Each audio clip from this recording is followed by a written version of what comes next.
From its inception in the year 2000, the Ultimate Marvel Universe existed as a place for reinvention. Throughout its initial 15-year run, this publishing line served as the home for some of Marvel's most daring reimaginings of its popular heroes and villains. From Brian Michael Bendis and Mark Bagley's Ultimate Spider-Man, which recontextualized the hero's formative years as a modern-day millennial teen drama before killing off Peter Parker and introducing Miles Morales, to Mark Millar and Brian Hitch's The Ultimate, a comic that forever changed how audiences saw the Avengers and brought them not just into the 21st century, but the world of post 9/11 America. To characters like the Maker, the Mr. Fantastic of Earth 1610, who becomes the universe's greatest threat after the Fantastic Four's dissolution. Many of these unique versions of seminal Marvel characters have remained significant both on the printed page and in wider media still today. Even though not every Ultimate reinvention was a success, with the likes of Hank Pym, Galactus, Quicksilver and the Scarlet Witch all being notoriously polarizing new takes, the opportunity that this universe provided for writers and artists to take bold creative swings can't be understated.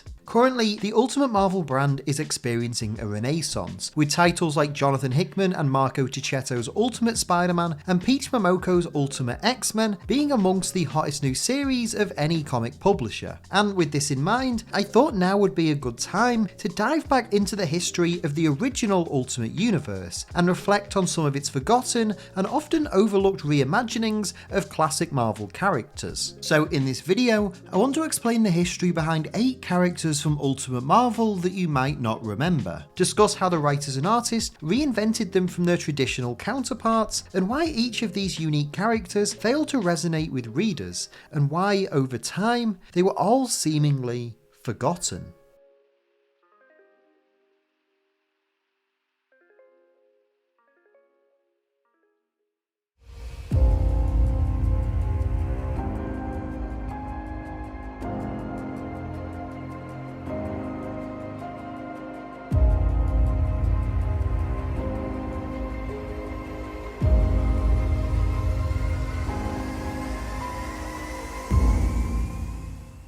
Before we continue though, just a quick reminder to leave a like on this video if you enjoy it, and subscribe to Owen Likes Comics so you don't miss out on any future videos.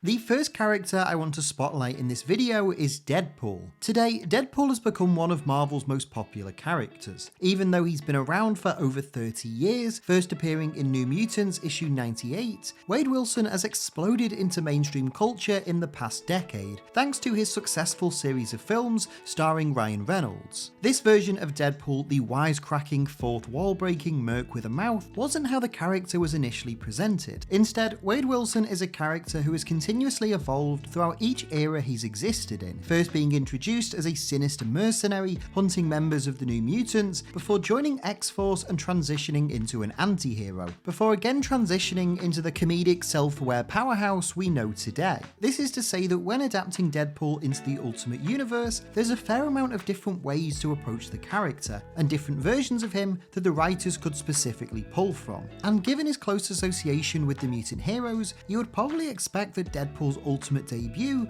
would come in Ultimate X-Men, one of the imprint's most successful titles, launched in 2001 by Mark Millar and Adam Kubert. Even though his debut story arc does involve the Merry Mutants, it actually occurred in the pages of Ultimate Spider-Man. In Ultimate Spider-Man issue 91 from March of 2006, Peter Parker and his current girlfriend Kitty Pryde work together to stop a villain called the Ringer. However, they later discover that the X-Mansion is completely empty, with all of Kitty's friends having seemingly been kidnapped. Peter is also abducted in the issue's climax, with a familiar face revealing himself as the mastermind behind the X-Men's disappearance. In the next issue, we're formally introduced to this version of Deadpool and his team known as the Reavers. It's explained that the Reavers are a gang of cybernetically enhanced bounty hunters formed by the government of Genosha. Led by Gulf War veteran Sergeant Wade Wilson, the Reavers star in a TV show that sees them hunt captured mutants for sport, with the X-Men and Spider-Man becoming their latest contestants. Throughout the next 3 issues, we learn that although Deadpool hates mutants, he actually has a strange respect for Spider-Man, even at one point preventing one of his men from unmasking the hero.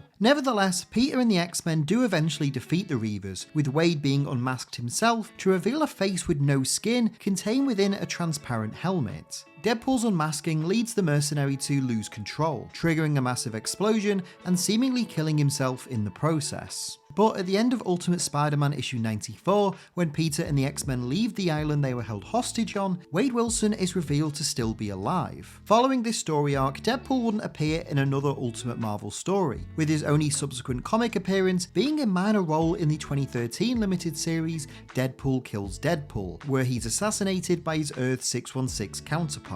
Given Deadpool's current day popularity, it's hard not to feel like this was a missed opportunity. Appearing in only 4 issues, the Ultimate Wade Wilson is largely forgettable, bears very few of his well-known personality traits, and has more in common with other Marvel characters such as Arcane and Donald Pierce. The prospect of Deadpool either as a recurring antagonist in Ultimate Spider-Man or X-Men, or reappearing as a somewhat redeemed anti-hero fighting alongside them, could have made for an interesting story down the line, potentially even exploring his relationship with Peter Parker, his origin and hatred of mutants, and how his time spent serving in the war led to him becoming a costumed mercenary. Even though this take on the Merc with a Mouth isn't fondly remembered, I think there was unfulfilled potential to tell some exciting stories with the Deadpool of Earth 1610. Unfortunately though, after an uneventful short run in Ultimate Spider-Man and a sword through the chest at the hands of his more popular doppelganger, this version of Wade Wilson is likely best left to rest.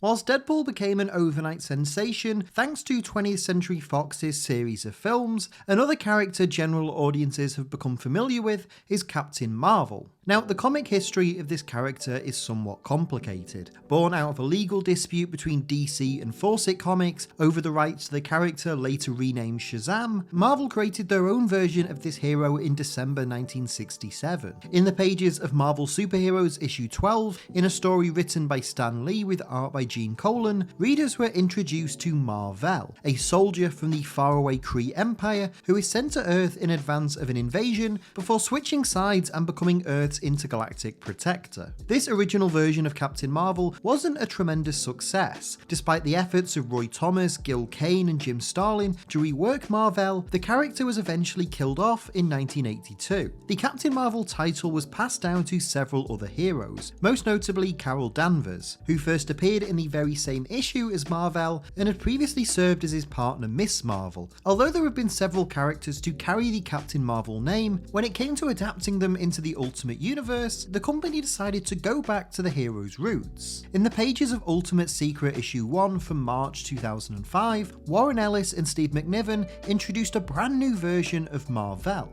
Similar to his classic counterpart, he's introduced as a captain of the Kree Navy who's sent to Earth on a spy mission before abandoning his orders and adopting the new identity of Philip Lawson. After revealing himself to the world when the Kree attempt to invade, Mar-Vell becomes an ally of S.H.I.E.L.D. and serves a major role in the Ultimate Galactus saga, where he, alongside the X-Men, the Fantastic Four and the Ultimates, prevent the planet-eating entity from wiping out all life on Earth. Ultimate Captain Marvel would next appear in Brian Michael Bendis and Rafa Sandoval's Ultimate Doom miniseries from late 2010, where he encounters Rick Jones, aka Nova, and is brainwashed into attacking the Baxter Building. After being apprehended by S.H.I.E.L.D., it's revealed that Mar-Vell was actually controlled by Reed Richards, who has become a villain following the breakup of the Fantastic Four. Mar-Vell later aids the Ultimates in fighting Reed off, with the former Mr. Fantastic fleeing to the negative zone. Mar-Vell's final appearance in the Ultimate Universe would come in 2013, in Bendis and artist Mark Bagley's 5-part crossover story Cataclysm, which saw the Galactus of Earth 616 arrive in the Ultimate Universe and attempt to devour it. Here, Mar-Vell and Nova discover the villain's impending arrival and attempt to battle him in space. Whilst Rick Jones survives,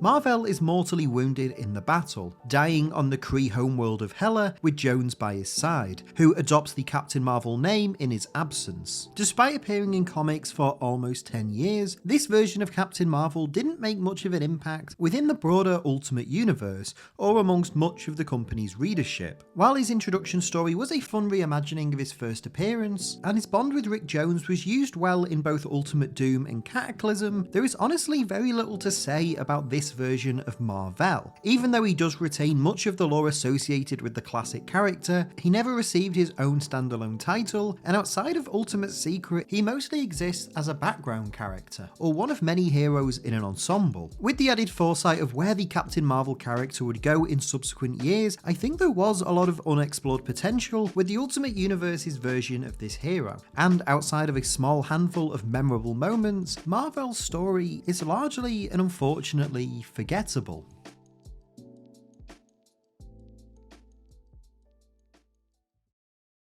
But before we continue, I just want to take a second and let you know that this video and every video on the channel is made possible thanks to my supporters over on Patreon. If you'd like to watch every video I make several days early, get exclusive behind the scenes updates, and a bonus monthly podcast where I deep dive on the topics of every main video for over an hour with a special guest, consider signing up on Patreon at the link in the description or in the pinned comment. As you might know, earlier this year I transitioned to working on Owen Likes Comics full time, and the support I receive on Patreon goes a long way in ensuring that I can continue to work on the channel full time for the future. So if you enjoy the videos and you want to help support me in any way you can, Patreon is the best way to do it. As I said, I will leave links in the description and the pinned comment, so please do at least head over there and check out what's on offer. But anyway, let's get back to the video.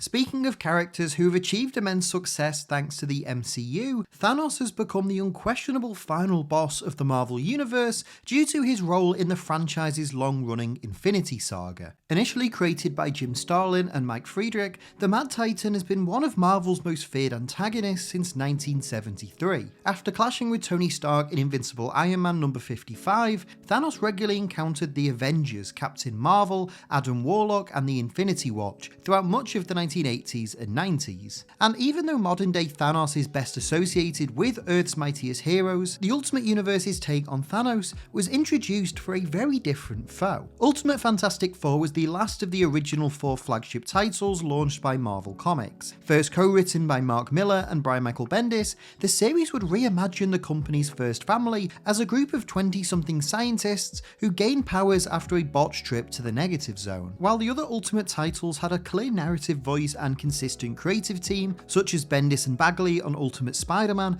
and Miller and Brian Hitch on the Ultimates, Fantastic Four saw an ever-changing roster of writers and artists jump onto the series to tell their stories. Mike Carey would serve as the longest tenured writer on the title, penning 26 issues on and off between 2005 and 2008, and it would be Carey and artist Pascal Ferry who would introduce us to Earth 1610's version of Thanos. Ultimate Fantastic Four issue 33 kicks off the 5-part God War storyline, which saw the heroes encounter a group of interdimensional travelers known as Seed-19. They discover that Seed-19 are the protectors of a faraway planet called Halcyon, which has been locked in a centuries-long war with its neighbouring world Acheron. The members of Seed-19 explain that one of their members, Tesseract, was captured by Acheron's military, the Endless Resurgence, and they seek the Fantastic Four's help in rescuing them and ending the war. After uniting to battle the Endless Resurgence's commander, Gallowglass, Reed experiences visions of Acheron's ruler, Thanos. Possessing the body of Ben Grimm, Thanos tells Reed that he's searching for a weapon known as the Cosmic Cube. Thanos tells Reed to build him a version of the cube, threatening to possess the other team members and eradicate all of Earth if he fails to comply. Faced with no other option, Reed ultimately agrees to the villain's demands and pledges to build the Cosmic Cube, all whilst planning to use it to defeat Thanos once and for all. This story would lead into Carey's second Thanos arc, the 4-cube storyline from Ultimate Fantastic Four, issues 50 through 53.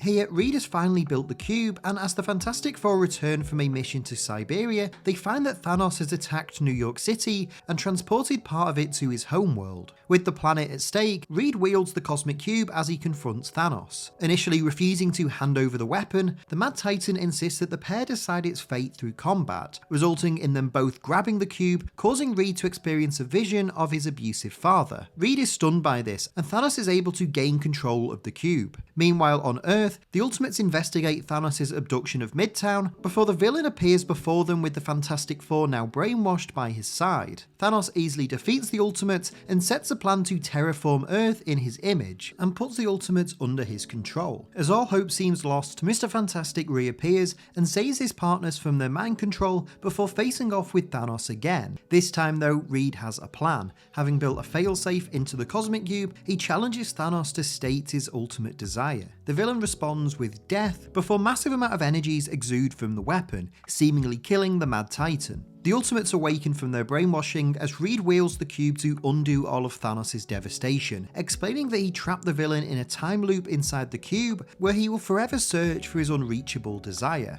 Despite occurring over the span of 3 years, these issues represent the only overarching story that Ultimate Thanos appeared in, with the villain never being seen in any Ultimate comic before or since. While it's a rare treat to see the villain face off against the Fantastic Four, and Thanos' meeting of the minds with Reed Richards did make for some interesting moments, this rendition of the Mad Titan failed to capture readers' imagination. I do appreciate what Carey and Pascal Ferry sought to do with this take on Thanos. The character's original creation was heavily inspired by Darkseid, the DC antagonist who was created by Marvel legend Jack Kirby, and so essentially telling a story where a character extremely similar to Darkseid faces off against the Fantastic Four, one of Kirby's other most notable creations, is a touching and admirable concept. Ultimate Thanos honestly has more in common with Darkseid than he does his 616 counterpart, with everything from the story between Acheron and Halcyon, his quest for the Cosmic Cube, and even characters like Seed 19 being heavily reminiscent of the Forever People and the New Gods, is a unique twist on Thanos and his real-world history. However, it's in the execution that I think this version of Thanos falls flat. Not only is he easily defeated by the Fantastic Four, but he's never seen and rarely mentioned again in any Ultimate book, a far cry from his 616 version, where he's one of Marvel's most feared and high-profile villains. If I were to make a list of the Ultimate Universe's definitive antagonists, Thanos would be very low on the list, and I think that demonstrates the extent to which this version of the character sadly failed to live up to his potential.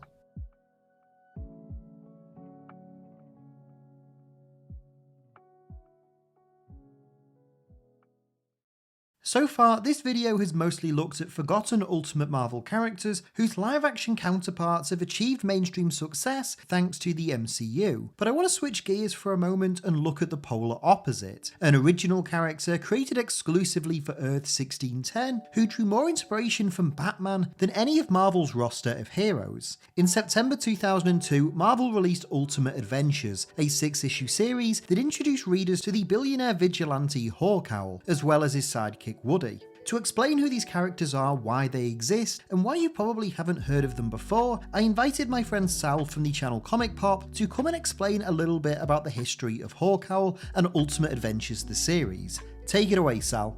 Thank you, Owen. I'm Sal from ComicPop, and I'm here today to talk about Ultimate Adventures, Ron Zimmerman and Duncan Fegredo, and supposedly edited by Joe Quesada as part of the ill-fated You Decide debacle.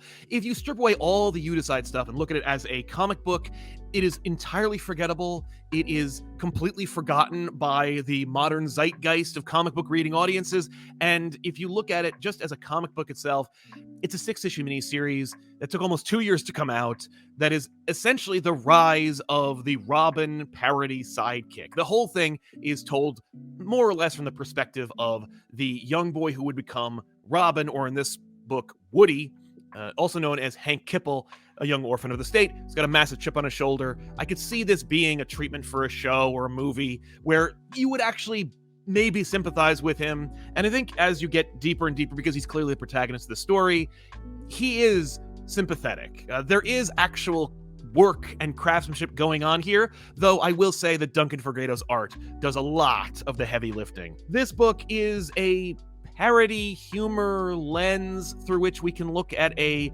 subversive Batman take in the Marvel Universe. And that's the problem with the series, is that it takes risks, but only in the humor department. It doesn't take any risks in so far as looking at Batman as a character, nor even Robin as a character for that matter. But it also is unquestionably part of the foundation of the Ultimate Universe. Like, one of the earliest appearances of the Ultimates is in this book, and they are portrayed in a ridiculous fashion, but no more ridiculous than like Mark Millar would make them look. So you could easily and seamlessly integrate this into your Ultimate collection of the beginnings of the Ultimate Universe. But why? The main character is a Robin pastiche called Woody, which doesn't even match the main Batman analog character, whose name is Hawk Owl, who is in the pages of the book named after both a hawk and an owl. But there's also a hawk owl that exists in nature. And I think Fagredo knew that, because it looks like there are actual hawk owls in the book, but the book itself makes sure to tell you that the main character, Jack Danner, is inspired by both a hawk and an owl. Oh my God, this book is not necessarily the mess that Marvel is. The book itself is actually pretty readable. Regardless of all the things I said before, I could say that you can actually read this comic book beginning to end, and you can get a satisfying story out of it. But there is a lot to slog through. I can't recommend Ultimate Adventures, but I do find it intriguing as a kind of piece of fiction that exists anthropologically within the world of comics. But obviously, history as our guide, the book didn't work. It didn't sell very well. The initial orders on this book were insanely low to begin with, and only continued to drop. Thank you for letting me talk about this. Ultimate Adventures exists, and again, because it was 2002, like, they printed 1 million copies of this stuff, so you could definitely go get a copy if you want and judge for yourself. But of course, history already has this thing is a dud. But thanks for letting me talk about it.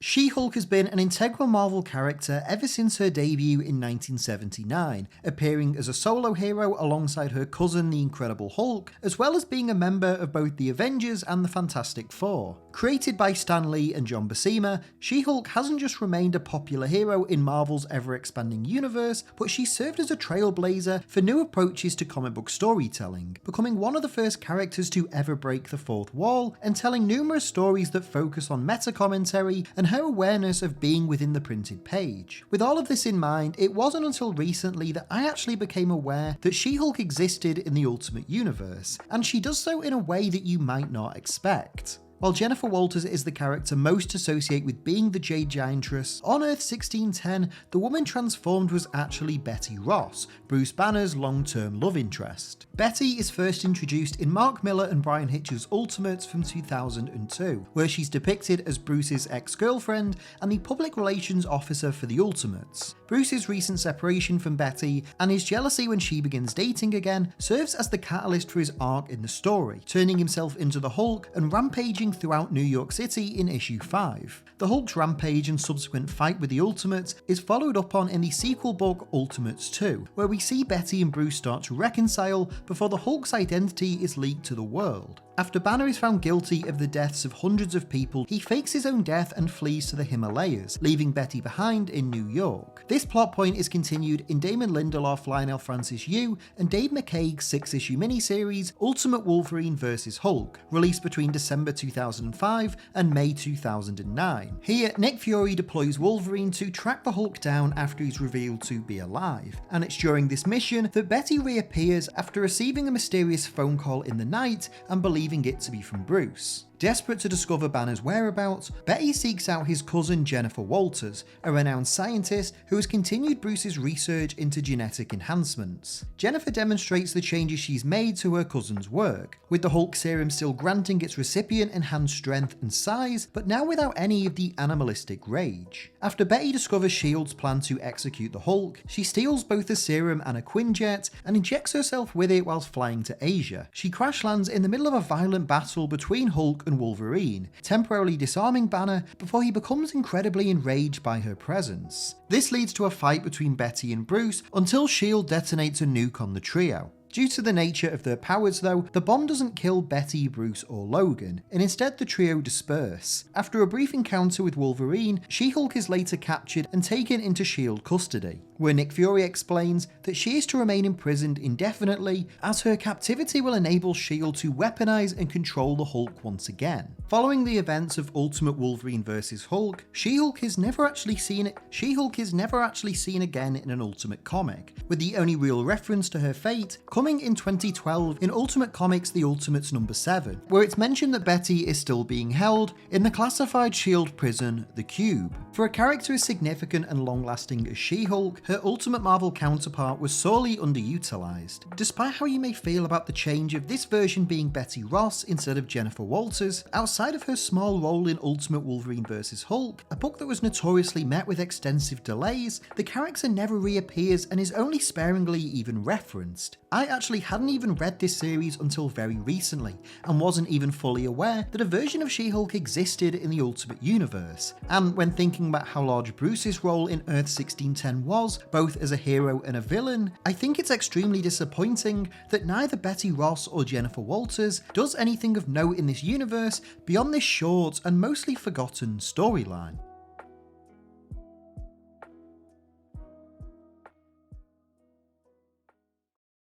Ultimate X-Men is a series I've long been fascinated by. Initially pitched as a darker, more mature take on the mutant ensemble, seeking to capitalise on the success of the original live-action film, the comic did find notable success. However, for me personally, I feel like it often struggled to find an identity, rarely doing enough to differentiate itself from any of the mainline X-Men series. But that isn't to say that there aren't moments where Ultimate X-Men did genuinely shake up the team status quo, with one of the most notable examples of this being its unique take on Cable. Initially created in 1986 by Chris Claremont and Rick Leonardi, Nathan Summers was introduced as the child of Cyclops and Madeline Pryor, who is sent to the future after contracting the techno-organic virus. After growing up and becoming a hardened soldier, Nathan returns to the present day in New Mutants issue 87 from March of 1990, reimagined by Louise Simonson and Rob Liefeld as Cable. In the decades since his first appearance, Cable has played a crucial role in numerous X-Men stories. However, what's interesting is the Ultimate Universe's version of Cable isn't actually Nathan Summers at all, and instead he's depicted as a futuristic version of another X-Men character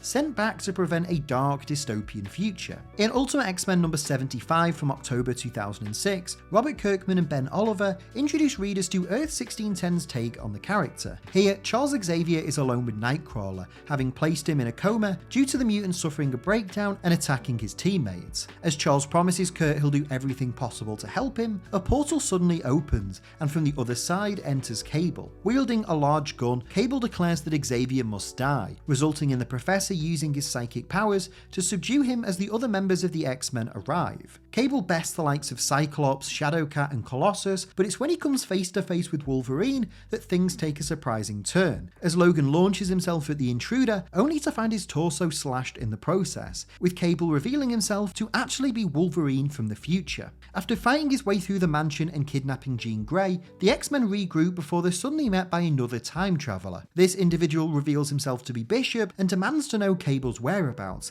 explaining that in their shared future, the X-Men are killed and defeated by Apocalypse, and Cable is likely travelling back to kill Xavier and prevent this future from becoming true. The X-Men eventually track Cable's location down to Finland, where they're ambushed by a group of mutant mercenaries known as the Six Pack. While the two factions fight, Cyclops and Xavier corner Cable, who, with no way out, unveils a grenade and triggers a massive explosion. Cyclops manages to escape in time, but as he and the X-Men search through the rubble, they find no trace of Cable and a charred skeleton that they believe to be the Professor. It's later revealed in Ultimate X-Men issue 88 that Cable and Charles both survived, travelling to the future, with Xavier convincing Cable to train him and prepare him for Apocalypse's arrival.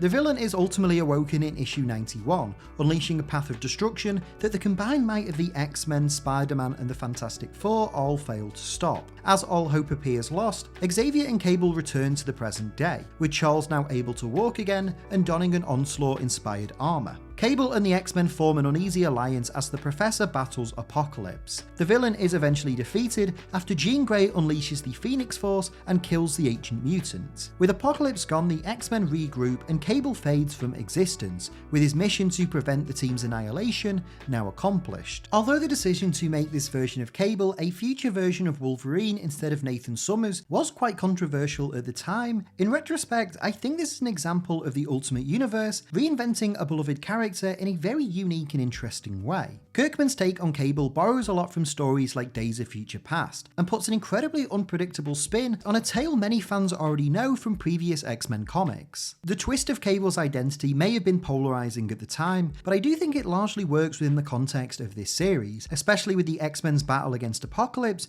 being one of the final story arcs before many of their members were killed off during Ultimatum, with this battle against the Ancient Mutant essentially serving as the grand finale of the entire Ultimate X-Men series. Cable serves an integral role in this storyline, both as the person training Xavier for this high-stakes conflict, and a cautionary tale for what might happen to a hero we followed since the very first issue if the X-Men failed to defeat Apocalypse. It's also worth noting that this gruff, hardened, futuristic version of Wolverine actually predates Mark Millar and Steve McNiven's Old Man Logan comic, which popularised that version of the character. Overall, while it may not be as fondly remembered as other Ultimate reinventions of Marvel stories, I think the Cable saga is something of a hidden gem within this era of Ultimate X-Men, and a great example of how the Ultimate Universe could sometimes rework beloved characters into a new context in a genuinely bold and compelling way.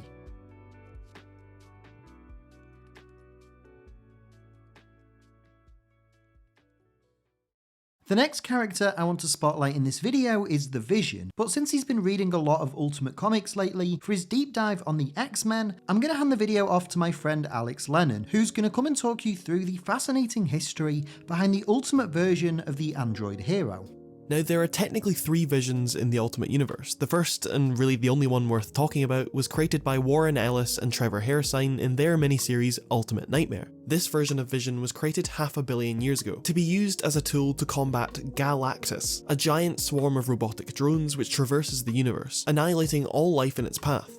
Vision's job is to record planets who are about to be destroyed by the Galactus swarm. That way, even if they don't survive, their knowledge will live on for the next planet, and it will keep going and going until someone finally figures out how to stop the swarm. Now, Vision arrived on Earth 100 years prior to Galactus' arrival, plenty of time to warn everyone and let them figure out some means of defense. However, its vessel failed upon entering Earth's atmosphere, and it then spent the next century damaged, captured, and dissected in Siberia. By the time Vision finally gets to warn people, it's almost too late. Nonetheless, Vision is taken in by S.H.I.E.L.D., with Sam Wilson, aka the Falcon, being assigned to keep close watch. His job is to monitor Vision 24/7 and learn as much as he can to help the Earth fight off the swarm. During this time, Sam develops a close bond with Vision, who, upon being repaired, develops into a more feminine form. Vision then provides Sam with vital information, which ultimately leads to Galactus being scared off and leaving to find some other planet. Just as Vision prepares to leave Earth, she is lured back in by George Tarleton, aka MODOK, who has gained possession of a single deactivated Galactus drone.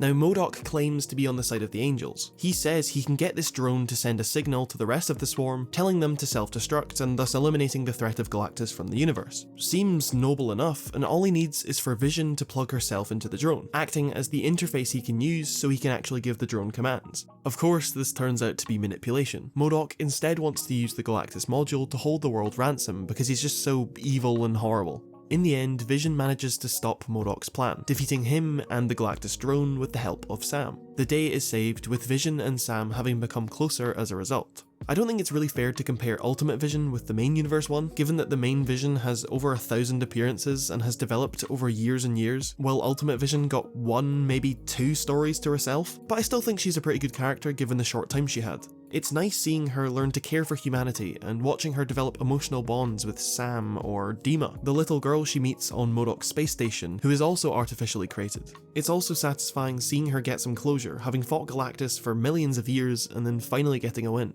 Unfortunately, Vision wouldn't get to do much else until the Cataclysm event, a storyline in which the main Galactus arrives in the Ultimate Universe and merges with his robotic swarm counterpart. Upon confronting Galactus, Vision is completely destroyed, and uses the last of her energy to send a message back to Earth, a rather heartfelt message explaining how much she cares for Sam, and how he helped her understand the feeling of love.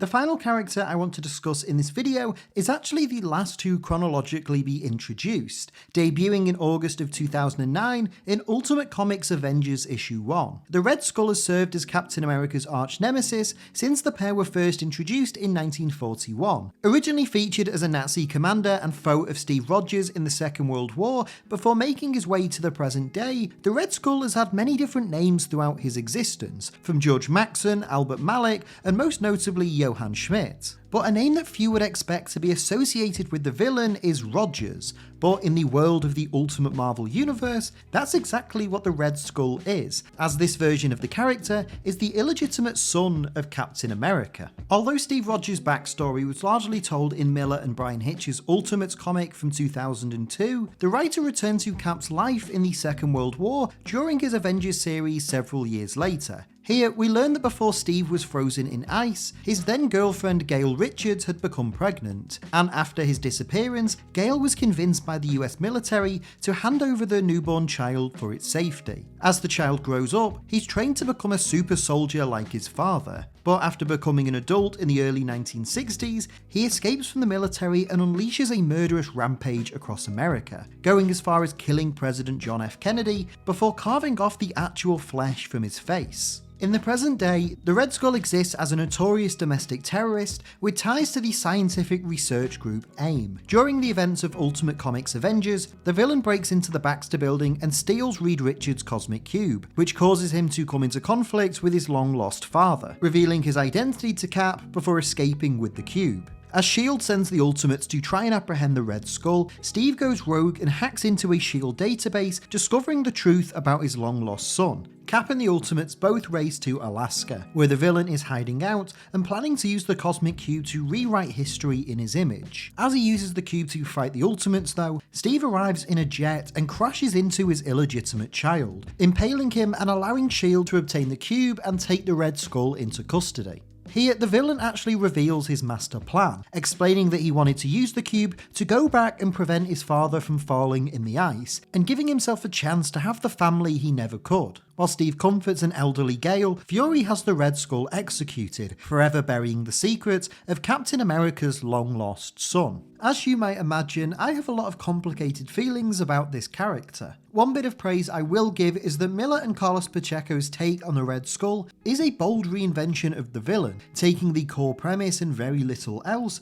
the duo rebuild the Red Skull from the ground up, creating a genuinely terrifying and sadistic foe with a distinctly personal vendetta against Captain America, exploring a part of Steve Rogers' character that we've never really encountered in the comics. With that said, many of my issues lie in the character's execution. Given the deeply personal relationship between Cap and the Red Skull, telling this entire story in just 6 issues feels incredibly underwhelming, and the reveal of the villain's existence 8 years after Captain America first debuted in the Ultimates issue 1 does feel like something of an oversight and a lapse in continuity, if we're supposed to believe that the Red Skull is such a notorious figure within this universe, wreaking havoc across America since the 1960s, that it feels odd that it took this long for not only the Ultimates to encounter him, but for him to ever be brought up or mentioned in a comic. I also think that the resolution of this storyline falls a little flat. The twist that the Red Skull's master plan was to use the Cosmic Cube to prevent Steve from falling in the ice is compelling, but it's difficult for the comic to expect us to sympathise with a character who not only has roots tracing back to the Nazis, but just throughout this series commits so many heinous and unforgivable deeds. He's a character so clearly beyond any source of redemption, so his sympathetic demise and assassination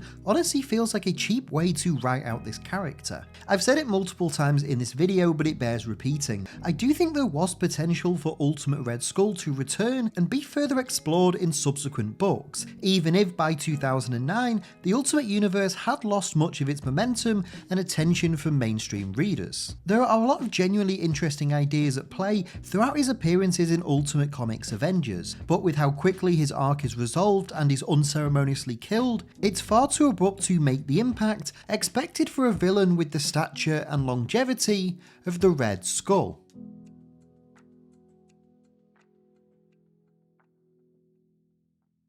Throughout my many years of making videos, the Ultimate Universe has always been a major source of intrigue and fascination. I've stated before that Ultimate Spider-Man was one of the first comic books I ever read, and this universe was a big part of me discovering many of Marvel's characters. Whilst a lot of the Ultimate comics may not have aged tremendously well, and some of the characters referenced in this video may have not hit the heights of their 616 counterparts, I do think the fact that a universe existed where writers and artists could dramatically reinvent beloved characters is something to celebrate. The Ultimate Universe may have been flawed with some deeply polarizing takes on fabled heroes, but it also served as a place of ingenuity and imagination, free from the constraints of decades of continuity. For every unremarkable reinterpretation like Thanos, Deadpool, or even She-Hulk, there are characters like Miles Morales, Nick Fury, and the Maker, whose Earth 1610 selves transcended their initial continuity and remain integral in Marvel storytelling today. Ultimate Marvel's resurgence in recent times is something I've been very excited about. The work that creators like Jonathan Hickman, Peach Momoko, and Brian Hill have done to reconfigure Spider-Man, the X-Men, Black Panther, and the Avengers so far is, I think, really exciting. The future honestly seems bright for this new era of Marvel's ever-expanding universe, and I sincerely hope that this new generation of Ultimate Comics is able to retain the imprint's initial dedication to redefining and reimagining its roster of superheroes, while simultaneously learning from many of its unfortunate mistakes.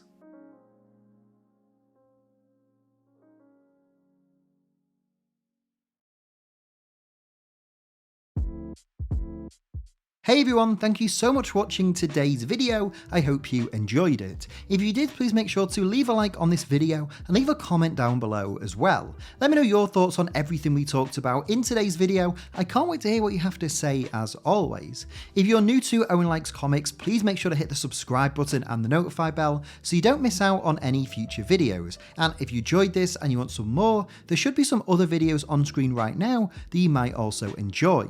If you want to help support the channel and help me make more videos, you can do so by going to patreon.com/OwenLikesComics. Or if you just want some more of me, you can follow me on Twitter and Instagram just at Owen Likes Comics. I want to thank both Sal from ComicPop and Alex Lennen for coming on and helping me with this video. I truly couldn't have done it without their contributions. I will leave links to both their channels and their socials in the description, so if you aren't already following their work, please head over there and do so because they're tremendous creators.